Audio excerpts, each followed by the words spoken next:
It's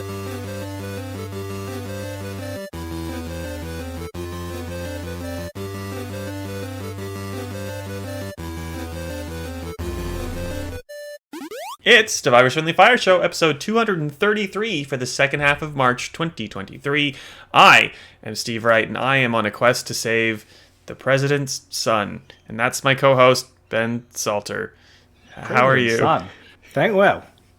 I can call you the president's daughter if you want. It's the president's daughter, Ben Salter. Ooh, fantastic.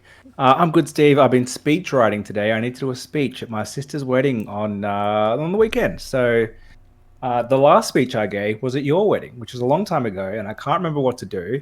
So I'm just going to be like, I'm here, you know. I'm sure your sister will appreciate that. Congratulations to Gemma and Preston. No, Preston. I got it right the first time. Why'd I doubt myself? Yeah. Damn it. They're not going to listen to this anyway, so I'm safe. This is all material for the speech. I need to pad 5 minutes. It's going in. I'm going to start with that. So this one time I was talking about the groom's name to my friend, and that was a riveting piece of conversation, just like this is. Let's talk about video game adjacent things, events, big events, not your sister's wedding, sadly, or not sadly, depending on how it goes. I'm trying to segue into PAX AUS 2023, horribly so. Back. Well, I guess PAX AUS 2022 was back. You just didn't get to go because I had COVID, and I obviously had COVID. So I forgot about that. Never mind. 2023 is here. I'm not going to be there either, but you could be there, listener, because tickets are on sale, or they're going to be on sale, or not a fact-based show. One of those things. I think they're on pre-sale or something like that, which is sale. It's like an early bird sale now. You're not coming for sure. Was that admission? You see no value in PAX AUS? I see heaps of value in PAX AUS. It's just that I myself am getting married like a few weeks later, so I will not be going to PAX just beforehand. Fair enough. So you're not on your honeymoon. You're not at the wedding, but you've got stuff to do, like write a speech. I'm imagining. I don't think so. That's like the one thing I get out of my own wedding is barely any speech. Someone else can do the speeches. I'll have to. Well, I'm assuming I'll have to write a speech. That was really presumptuous of me. Actually, I'm gonna just walk. You already have a role. I'm gonna walk that back. You're MC, Steve. You already agreed to do that role, so you are gonna have to speak. That's not necessarily a speech, though. So you got to warm up the crowd. I don't know. Maybe I don't know what an MC does. You figure that out. I don't know. I gotta buy a suit or something that fits. You've got the role. You figure out what that is. My part's done. I can do that. Did I tell you? Because I think we've sort of talked about fitness chat lately. I went for a 10K run the other day. It was actually like 9.7K because my ankle started to hurt. But like that set off this chain reaction across my back that has led to like 3 or 4 weeks of just nonstop back pain. So that's been fun. Don't run is your advice. All right. Well, apparently it's not even my back, it's my hip flexors. And I'm like, my pelvis is tilted forward weird, like an old man, kind of like starting to curve over. Yeah. So I need to address that. So how's that for podcast banter, Ben? Oh, look, that's good stuff. That's real. You're getting real on this show. I don't know. That's just called being old. Like you have to put up with this stuff. If you're going to try to run 10Ks, you need to expect this type of thing. So good on you for hitting 9.7. Well, I've signed up for the 10K Melbourne one, and there's a 14 city to surf in Sydney, so it only gets worse from here. Gets worse. The Adelaide one's 12K, so you can increment up, but I don't think they're in order. That would be smart. No, thank you. But thank you. I don't know why we're taking so much time to talk about something good. My back is not good in many senses, but let's talk about Resident Evil 4 now that, one, but by the time you hear this, the game is out. 2, Ben, your review is out. My guides are pretty much out, depending on when you listen to this. And we both, I've probably put in 30, 35 hours of this game. I'm not sure how many times you've replayed it, if at all. That's not a requirement. No, one and done for me, but that's all you really need to do. If you would like to keep playing, you can, of course. There are various modes and things. That's actually a good place to start, because when you first load this game, it will suggest to you, if you played it before, or played the old version before, you should play on hardcore or whatever it's called. If you played RE4, the original version, standards, people who is familiar with games but haven't played this before. I would disagree. I think hardcore is too hard the first time you play it. Don't know about you. It's like unfun level. Like even standard is harder than the original game, and it's a good balance, or at least a better balance. And I'm sure hardcore is good, and maybe I just need to get good. But I didn't think it was that fun. I think on the second playthrough, when you know what you're doing a bit more and you're kind of more attuned to it, it'd be a good fit. But I wouldn't recommend starting there. I think, well, and especially if you're playing New Game Plus, not only do you have the new experience and getting used to the gameplay, but you have the weapons and the upgrades that you are used to. Something that I've taken away from subsequent playthroughs is that I was not relying upon the knife as much as I needed to in my first playthrough. I was using it to break boxes and you like get out of a jam, but like if you are pretty aggressive on the knife, it does well, especially when you get upgrades. It's really good to parry. It's really, if you do a perfect parry, you'll not only knock an enemy back, but like get to run up and kick him in the face or give him a suplex. If you crouch, you can do a lot of stealth stuff, which is also very useful. There's a lot, like if and like none of that, like this is the weirdest thing talking about a game that's like what 18, 19 years old or whatever. I don't do math. It's new but not. So like when a bad guy picks up Ashley, you can get a quick, easy kill just by running up to the back of the person and stabbing him with right trigger. So there's all these things that you can do with a knife that I think I was taking for granted, which made subsequent playthroughs easier. But also, I've played the game for 15 hours up before this, so maybe it's just I'm more aware of what's happening.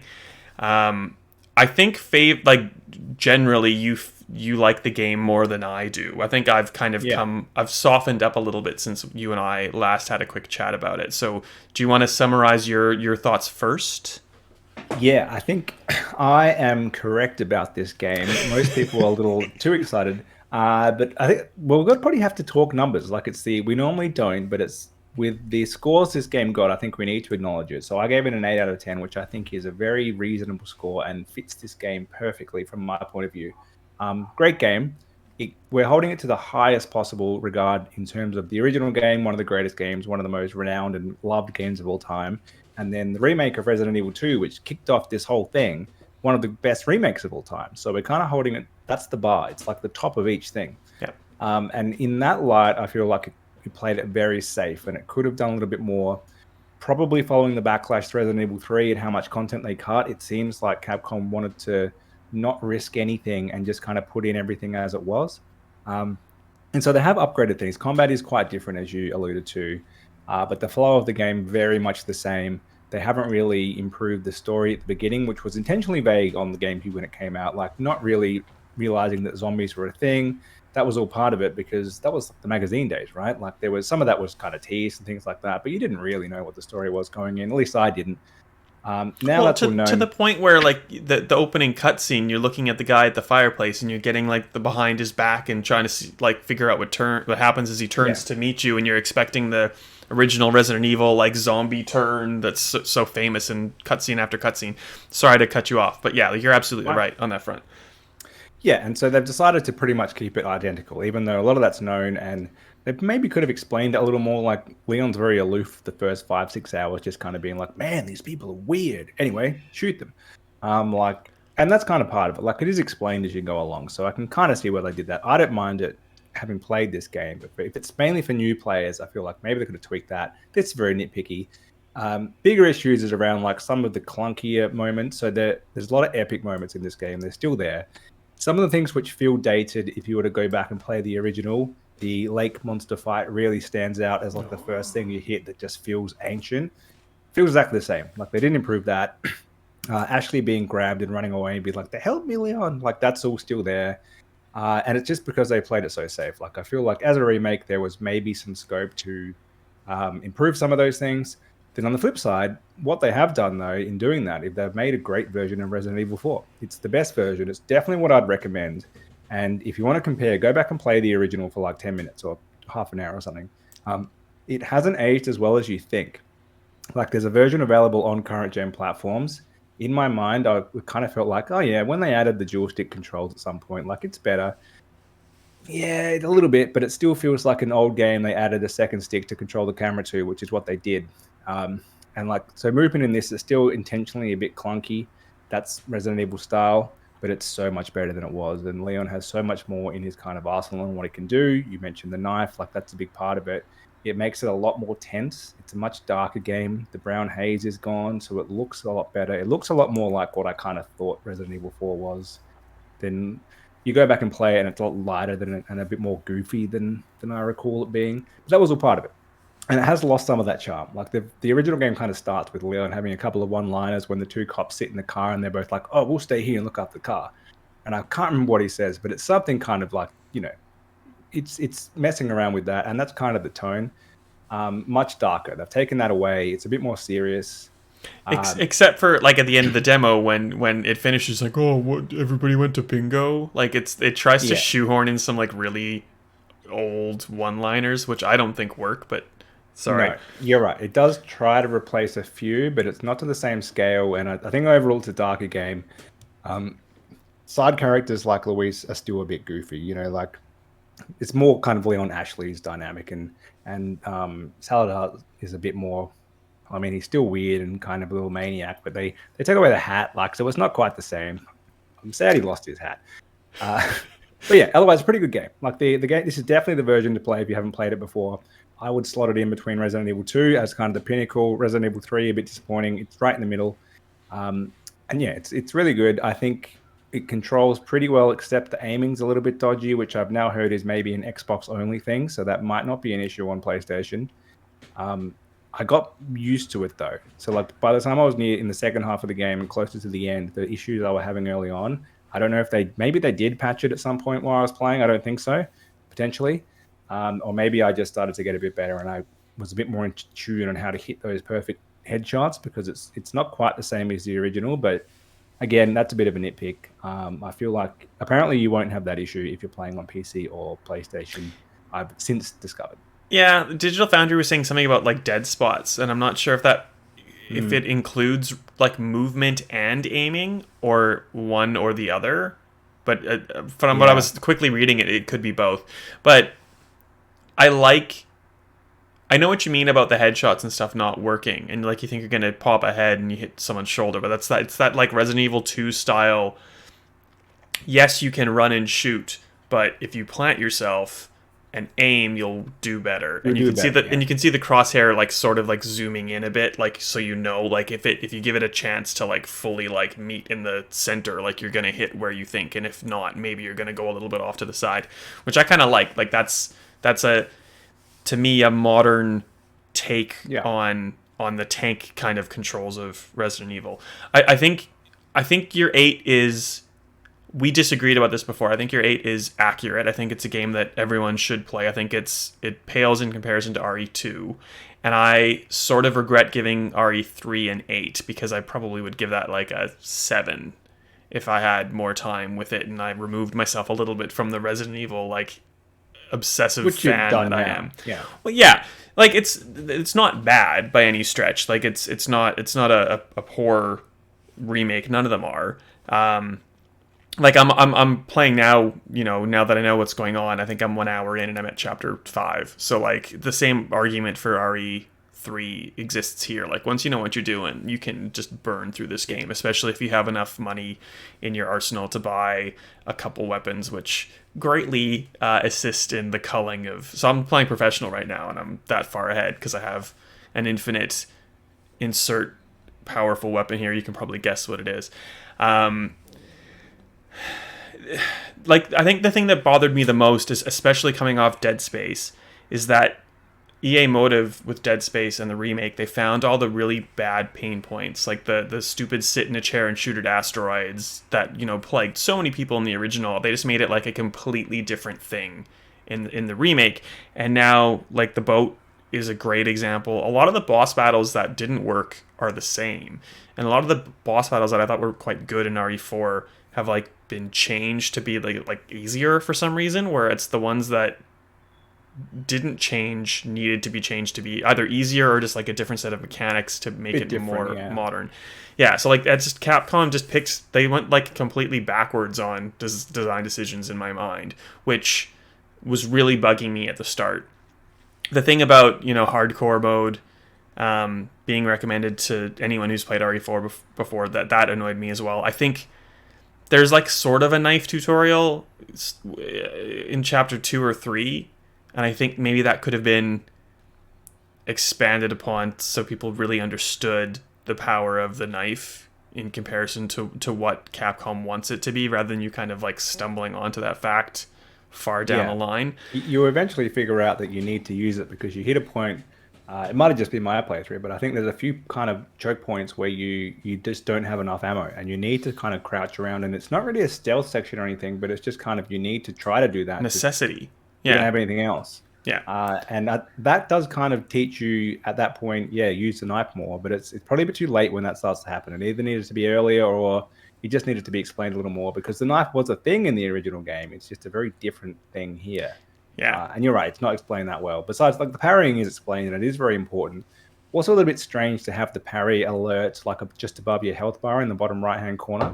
Not many games have that. And so when you do start thinking, oh, I should parry more, you basically just stand and wait for the enemy to attack you if there's only one or two of them. Yeah. You're just looking at the bottom of the screen. You can't look at the main action because you need to be focused on the far bottom right corner of your screen, which is so frustrating. But it works. Like, as soon as you see that little LB, like, oh, you know what to do. And conversely, there's some like weird kind of like one-hit kills that like in comparison to what the parry shows you down the bottom corner, you get like some like front and center prompts that you just like, if you're just like a fraction of a second behind, like, there you go, reload. Like it sounds like I'm really like not pleased with this package, but it's pretty good. It's not pretty good. I'm enjoying it more. I'm obviously going back and finding some stuff. There's just so much bloat though that I wanted to talk about as well. Like, there's these new requests from the merchant, and if you play the original, you know about the blue medallions in a couple areas of the game. There's, I think, 6 of those areas now. There's 3 instances where you have to go and like shoot rats that are scampering around. There's all these like kind of weird fetch quests, and like if the ones that were repeated 6 times were maybe only once or twice, they wouldn't be so annoying. And then there's some like really clever ones where like you're supposed to go and deface a portrait, but it's not like you walk up to the portrait and shoot it. You got to figure out like, what's the little trick here? Like, there's a whole bunch of neat things that were added in, but like they get lost to just like the sense of padding that it kind of ends up as. I feel like that's your play style as well, because these are kind of littered all over the place. As you say, there's 6 times the medallions. There's a few times where you've got to like kill some rats or things like that. This is all optional side quests that you can ignore. All it gets you is kind of a currency to trade for some specific items that you otherwise can't buy. And some of them are useful, but like a few of the most useful ones are treasure maps, just to find basically more of these things. And to get some cash, your other currency to buy at your weapon upgrades. Yep. There's the odd weapon, which is probably the most useful thing to take. Otherwise, like, you can pretty much play through the game, and I almost did, more or less, without getting any of that stuff. Like, the good stuff you either find or you can buy normally. So you can do that, but you can also, if you're thinking it is too much padding, you don't have to do any of that. Yeah, well, like the first, I guess the blue medallions in the original got you a weapon or 2. I think that sounds right. Maybe the red 9. I can't remember if that's right or not. But like, and even things like the shooting range is back, but it's now for like weapon charms, because, you know, if a game doesn't have a season pass, it has to have weapon charms and things dangling off your accoutrement. Like, it's just like, all right, it's just like you were sort of getting to at the start. Like, RE2 is just the pinnacle, and even the Resident Evil GameCube remake, really, in a completely different way, because they're completely different genres at this point. Almost like they are the pinnacles of how to do this. And Dead Space coming out was like the best practice middle ground, where it was safe but it wasn't too safe, and this is just too safe in many ways. Like, it's not aiming for the heights of RE2, like you said, probably because it got burned a little bit by RE3. Like, I think Capcom has to really be careful about what it does next, and I don't think like maybe a Code Veronica would get them over the line, but I don't think doing this same treatment for RE5 or RE6 would be as beneficial to them and to their bottom line as like RE9 would be, as an example. I think these are all selling super well, and they're obviously quick to make. Like we've got 3 games since 2019 that have all been remakes plus RE8, so it doesn't take them long. That's a big advantage for them. Yeah. Um, Well, I think RE3 was a different team for most of it. yeah, I right. think That might explain a the lot. core team, the RE2 team, did RE4. I think they jumped on and helped with RE3 because it went a bit sideways. So, Yeah. but anyway, sorry to keep cutting you off, which I'm doing. No, all good. Yeah, well, I would say I agree, but I think like it is safe in the same way, more so than the Dead Space remake was. And yeah, so I think that holds it back from being that truly exceptional, great, all the tens that it's been getting. But I do think it's an excellent game still. Like it's a quality 8 out of 10. It's definitely worth playing. It's way better than the original to play now. The thing that it can't recapture, which maybe the best of the best remakes do, and I think Resident Evil 2 probably did, and that's recapture kind of the mood and the moment of the original, how important it was, and it kind of does it again. And so Resident Evil 4 was like you had to be there at the time to really fully understand that. I think being a GameCube exclusive was part of it. It was on this console which didn't have games like this, and it wasn't on the console which had made this series. Yeah. And it ran like the GameCube version ran so much better than the PS2 version. Like it probably wouldn't have been the game it was if it had started multi-platform. And it was so different. Like it took the franchise in a totally different direction. It proved that you could do that and be super successful, which a bunch of other things have done after that. And so many third-person shooters, especially kind of more horror ones like this, have used the same kind of over-the-shoulder style. Like it's standard now. Oh yeah, So like Dead Space wouldn't yeah, exist without RE4, like yeah. at all. And so that's the type of stuff which, and it's not really fair to say that the remake should try to recapture that. It can't really, but I think Resident Evil 2 remake in a way did. Like it reinvented it so well that it kind of it did it again to an extent, which most remakes can't do, and they don't try to do it. And I think yeah, Capcom purposely played it safe. They decided that's what they wanted to do, and for a lot of players, that was perfect. For me, very good. I'm very happy with it. Definitely play this game. If you haven't played Resident Evil 4 before, if you played it a bunch, I think almost everyone will love it. Really, really good, especially if you like the RE2 remake. I think you and I are saying that it's not quite reaching those same heights, but that's in comparison RE2 to RE2 remake. Like Resident Evil 4 to Resident Evil 4 remake, it's not as big of a jump. So it also doesn't have as much of an opportunity to be. Yeah. Definitely play it. That probably brings us to why did it get so many tens? Were we expecting that? I don't know if you have any thoughts on why. I think I can probably assume why so many people have done this. We could have asked some people. We know quite a lot of people that gave it a 10. Well, the people that gave it a 10 are the ones who were like me. Well, I wouldn't have given it a 10, clearly, from what I've been saying. Are like I think the ones who are giving it 10s are RE4 fans. True diehard fans that really wanted to play this early kind of thing. Which isn't to say like they're biased or anything. Like everyone's biased in a certain way, and this is a personal experience with the game that they're playing. I'm not trying to like be a jerk. I'm just saying it's people that have this very near and dear to their hearts, and it obviously resonated with them. What were you going to say?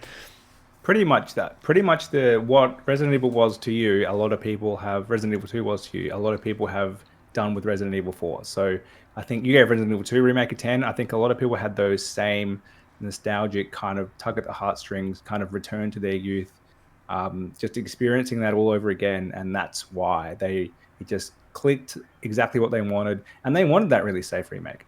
And that I don't think I quite had that attachment to Resident Evil 4. One of my favorite games of all time. I did have it with like Metroid Prime, and I gave that a 10. Also an excellent remaster. Let's not get bogged down in the remaster versus remake debate. They're very different things. And these are one in each camp distinctly. So I like that. A game that knows which one it's trying to be. Yeah. But yeah, I think that's why. I think it's mainly down to that. People who wanted the safe remake. I'm assuming some of them were a bit disappointed with Resident Evil 3, and they think Capcom has gone back to what they should have been doing the whole time. Nothing wrong with that opinion. I think a lot of fans are going to agree. And I think a lot of probably going to agree with you too. And they're probably a little bit disappointed that they didn't do more. They didn't update some more stuff. They've added too much padding in.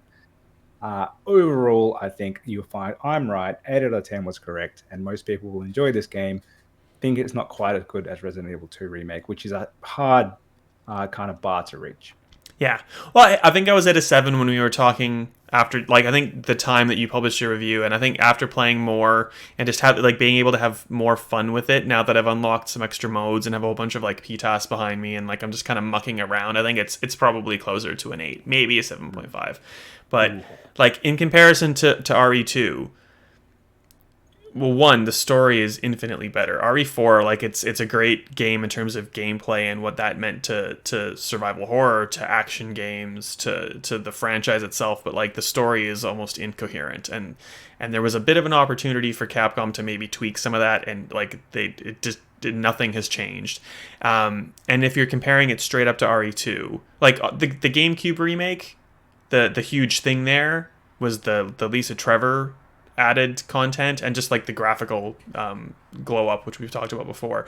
RE2, like Mr. X and everything around Mr. X was just so unexpected and so terrifying. Like that is so memorable in RE2. If you're thinking of things in RE4 that are like that Lisa Trevor or Mr. X like equivalent, that nothing exists. It's safe, which is fine, but that's the differentiation between like the 10 and the 8 in our review scale and that specific case. Yeah, there's probably not as many iconic moments. There's definitely some iconic areas, and always when I played Resident Evil 4, the first kind of third was always my favorite of the game. And playing the remake, I felt exactly the same way. Oh yeah, I was probably least enjoying it in the midsection. So when it starts to get very culty, you've gone through the church, and there's a few kind of just like a bunch of enemies swarming you over and over again segments. You've had the escorting Ashley everywhere for a while, so that starts to get on your nerves. That's when I least like it. And it's also when you don't have that many weapon upgrades yet. Like you've got some, but you've got the mid ones. You've upgraded a few things, but the better like shotgun and the better whatever, it's all to come still.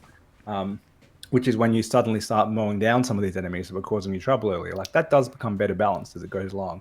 And even though you do have to destroy heaps of enemies in the later sections, definitely more action focused in the original game. Not by a lot, but just like it's just skewed that way a little bit.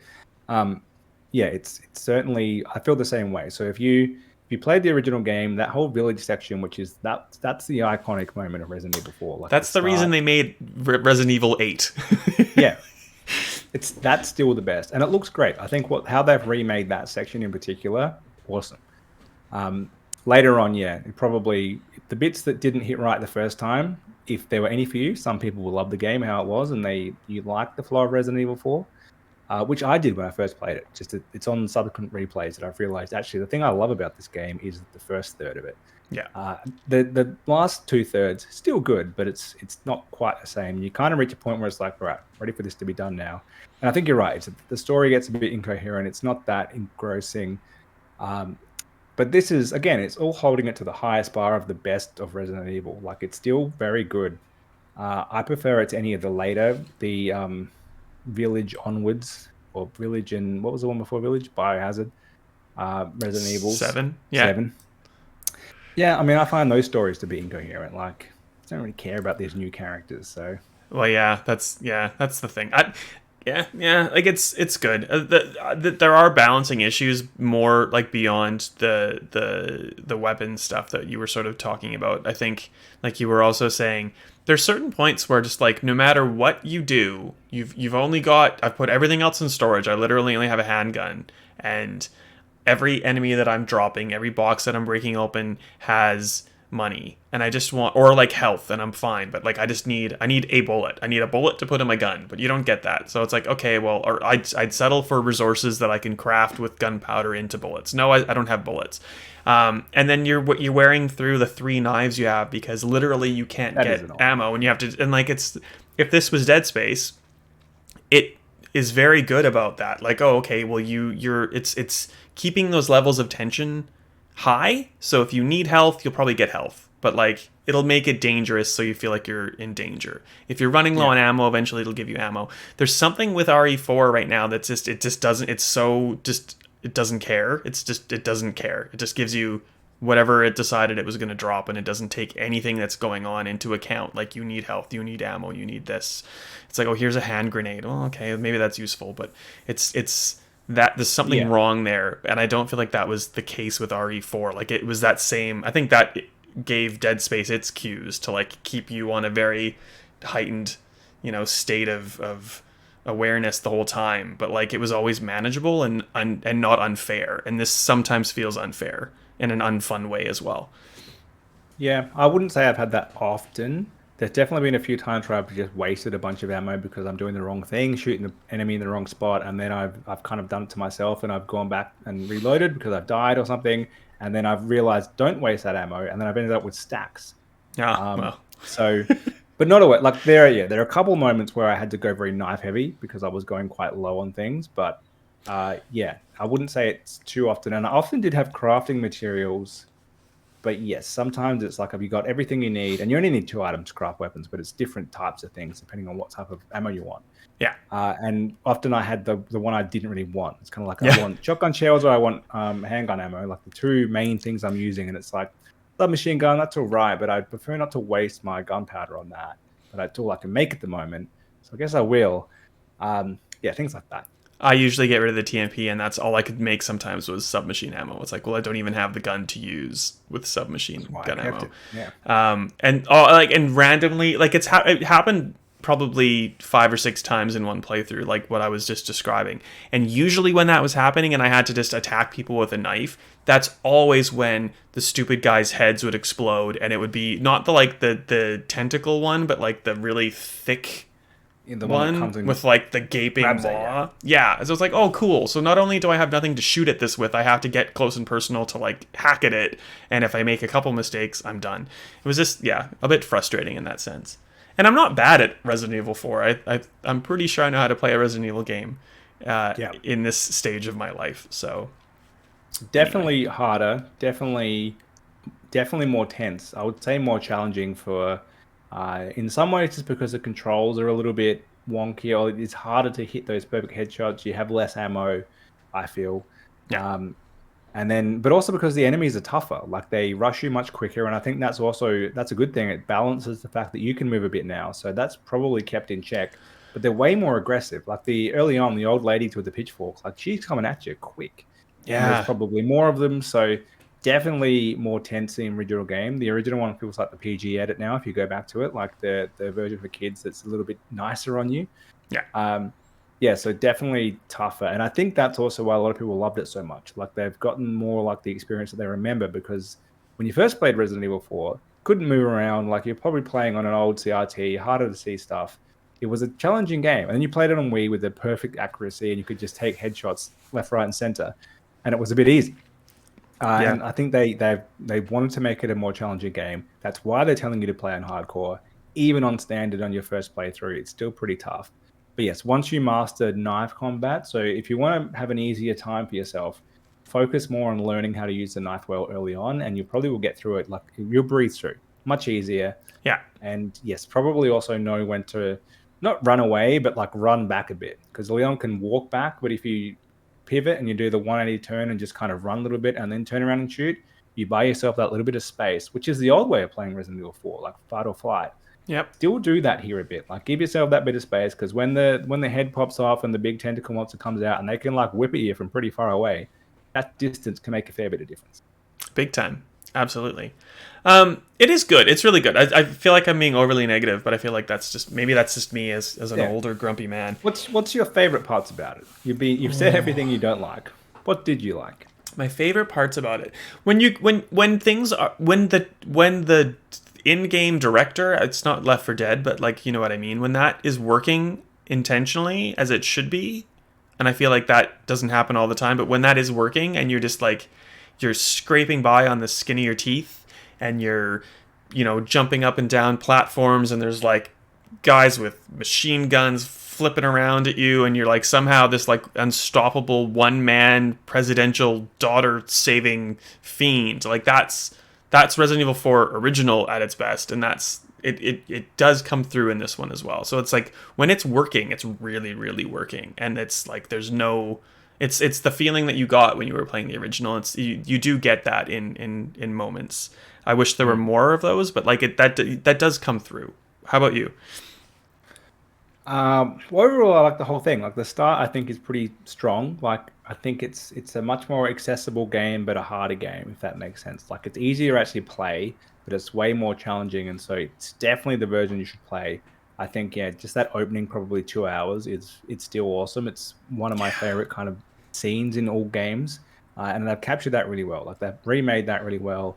They've gotten rid of some of the goofiness, and while it has lost some of its soul, some of it is better, and then it's very tense. Like it's definitely a challenge in that sense as well. Even just sucking yourself up to play it. There've been a couple of times when I was playing and it's 10 p.m. or something. I'm like, nah, too scary. Like I can't be that wide and then go to bed. Like not that many games do that anymore. So yeah, it's definitely it nailed the atmosphere. I think at least early on. Yeah, there's one section in the castle, if you want me to name a specific place, where you fight a bunch of people in a room that's locked, and there's two like kind of mini bosses, and you can use if you know what I'm talking about, you already know what I'm talking about. But if you don't, I'm trying not to spoil it.